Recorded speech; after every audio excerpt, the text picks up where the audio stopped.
So you suspect that your child has a disability that may be having an impact on their education. And so you set up an IEP team meeting with your school team, an individualized education program team meeting, to perhaps determine if your child does have a disability. And one of the team members says to you, Jen, why would you ever want to label your child? Ugh.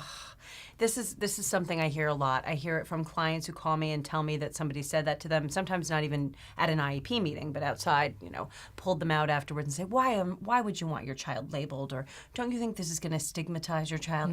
And I even sometimes hear it from parents who are asking me that question legitimately.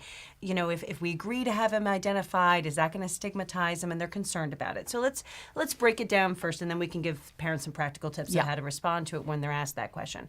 What it comes down to is this. From my perspective, and this is what I say to parents who ask me this question, what is far more stigmatizing than having a particular label on an IEP or having a particular eligibility category is not having skills.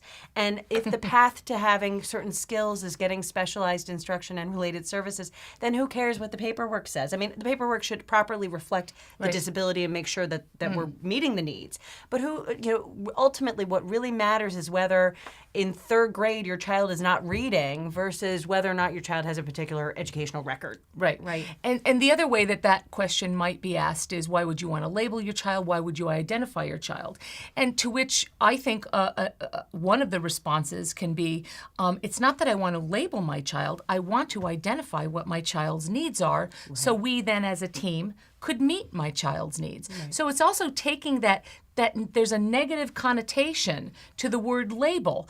It's actually identifying what a child's primary disability is. Right, so I think we have to reframe the negative aspect of, you're in special education. Well, because what goes at the heart of that question is that there's still, unfortunately, all of these years after we've had the federal law that provides for special education services, we still in our society have some shame associated with disability and some shame associated with special education, which you and I spend every day making sure we eradicate in short order. But there's no shame in having a disability, and there's no shame in having a special education program. And if you want to help your child work through that, you're going to have to accept that and teach your child that, and the team's going to have to embrace that as well. So just taking the connotation of there being anything negative about special education out of it by saying, I'm not looking for a label, I'm looking for him to be educated, or I'm looking for her to receive the program she needs. If this is the way to do it, then that's what I want. I think it's important to keep in mind that in the context of what we're talking about here, in all likelihood, this may be your first or maybe second meeting with your child's special education team about this child, because the context is really in considering whether or not the child's eligible for services. So it's a beginning of a relationship, and it may be the beginning of a long relationship. And that statement, I'm hoping, isn't coming from a special educator, because if it did, that would be very worrisome, because one would hope a special educator wouldn't ask that question. But you don't necessarily want to respond with a very hostile response. You're going to be dealing with your school district for a while in all likelihood. And so I would say taking away the shame from it, taking that negative away and saying, look, let's relook at this. What are we doing now? We're not labeling my child. We're not stigmatizing my child. We are giving my child the help he or she needs.